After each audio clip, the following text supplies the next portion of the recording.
Good morning, all the students. How are you? Are you fine? Very good. I am also fine.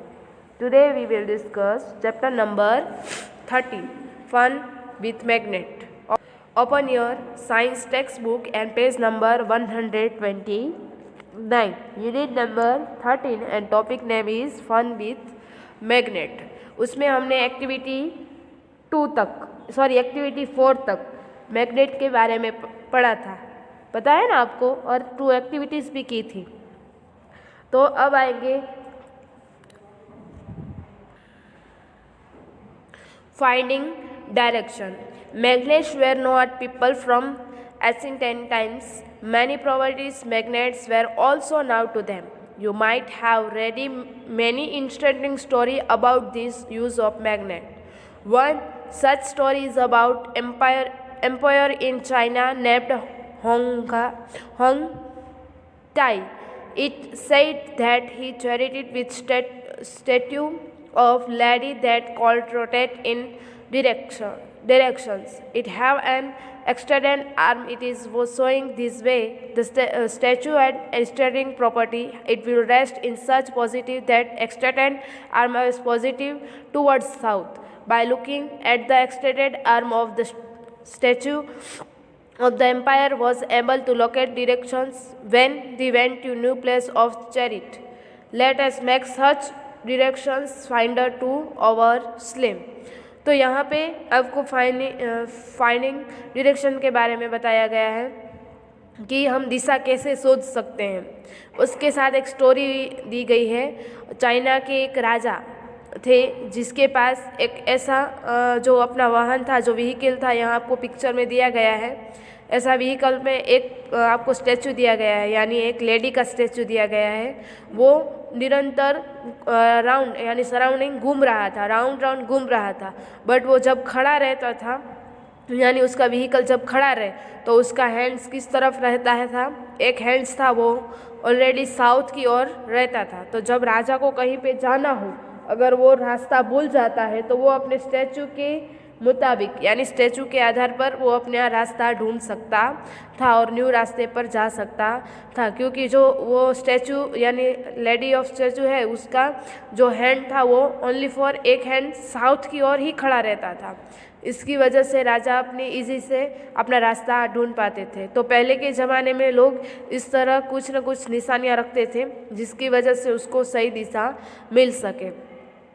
उसका नाम था Hong tie, यानी Hong tie नाम का राजा था। कहाँ का था? चाइना का था। और उसके पास ऐसी स्टैचू ऑफ लेडी थी।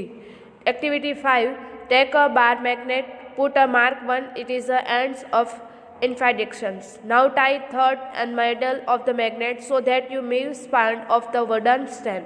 Make sure that magnet can rotate freely. Let it come to rest. Mark 2 points on the ground slope. Positive the ends of magnet when to comes to rest. तो यहाँ activity दी गई है कि आपको take bar magnet यानी bar magnet लेना है। उसमें क्या करने का है, आपको एक स्टिक यानी वुडन की लकड़ी के साथ बांधना है और उसको खुला रह सके इस तरह से बांधना है, यानी फ्रीडम से घूम सके इस तरह, अंडरस्टैंड। और उसके बाद उसको घुमाना है। तो आप एक्टिविटी करके देखोगे। Line joining the 2 points, the line show the direction which the magnet वो pointing the positions of rest. Now rotate the magnet by gently pushing one end by direction and let to come rest. Again mark position to the ends and position of rest. Does magnet now point the different direction? Rotate magnet in the other directions and rotate the final direction is which of come to rest. तो यहाँ पे क्या कहा गया है कि आप उसको पूरे का पूरा जो बार मैग्नेट है उसको घुमाना है। वो कहाँ पे खड़ा रहता है ऐसे आपको देखना है। आपको एक पिक्चर में दिया गया है, यहाँ आप देख सकते हो कि इस पिक्चर में यहाँ दिखाया गया है कि फ्रीडली घूम सकता है और उसको घुमा कर देखना है कि वह किस दिशा में खड़ा रह सकता है। Do you found that magnet always come to rest in the same direction? क्या वो एक ही जगह पे रह सकता है, यानी एक ही पहले जिस जगह पे स्टॉप हुआ था उसी जगह पे ही स्टॉप हो रहा है? Now can you guys that mystery behind the statue of empire of chariot. अब आपको समझ में आया कि वो स्टैचू भी एक ही जगह पे क्यों खड़ा रहता है। Repeated the activity with an iron bar and plastic or wood slab instead magnet. Do not use light object for activity. Avoid doing the where currents of air. Do their materials also come to rest in the some direction. तो यहाँ भी आपको एक activity करने की है और आपको वुडन यानी लकड़े की स्केल लेनी है या प्लास्टिक की स्केल लेनी है और उसके साथ ये भी आप रिपीट देम कर सकते हो। We find out finally some spender bar magnet always comes to rest in a particular direction, which the north-south direction. Use the direction of the rising sun the morning. Find out route the direction towards east. Where you are doing the experiment, if you stand facing east of your left will be north. Using sun for feeding direction many not where every exact, but it is very help to make out the direction north for the south on your line using the can finger out which end of the magnet pointing the north and which point is the south. The end of magnet that points towards north called the north striking end or north pole of the magnet. The other points towards and south called the south striking and your south place of magnet. All magnets have two poles whatever their shape may, usually north and south poles mark magnets.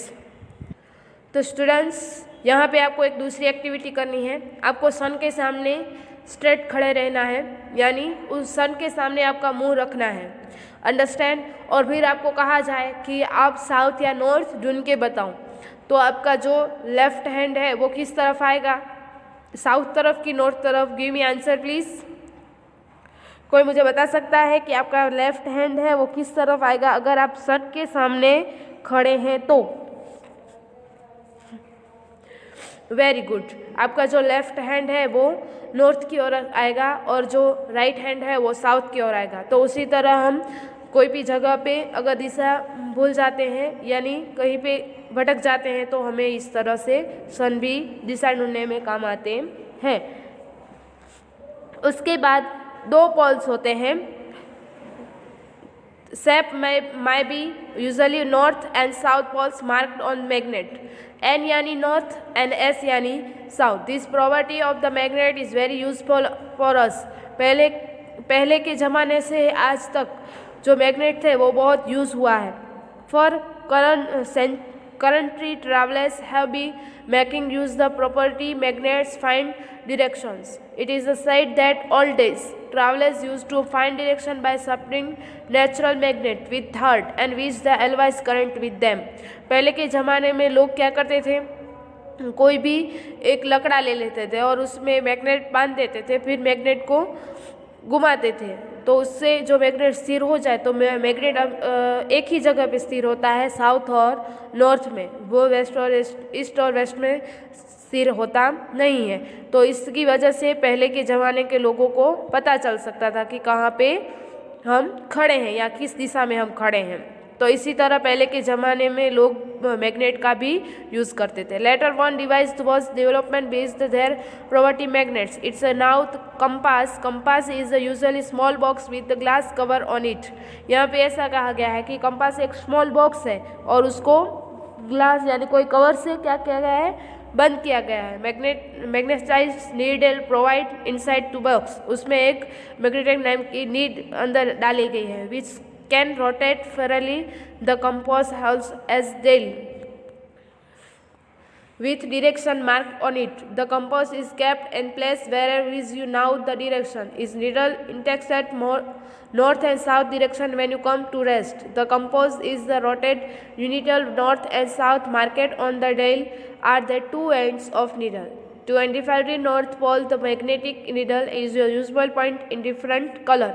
तो यहाँ पे ये कहा गया है कि जो अंदर निडल होती है वो मैग्नेट की होती है और वो कंपास है उसमें वो डाली जाती है, बट वो हमें पता है जो मैग्नेट की होती है वो किस दिशा में रेस्ट करेगी, यस साउथ एंड नॉर्थ में। तो हम उसको घुमाएंगे, अगर हम कोई भी जगह रॉन्ग जगह पे खड़े हैं तो वो एक सही जगह हमें बताएगी, क्योंकि वो साउथ और नॉर्थ हमें जगह बता देंगे, उसके बाद हमें तय करना है कि हमें किस दिशा में जाना है।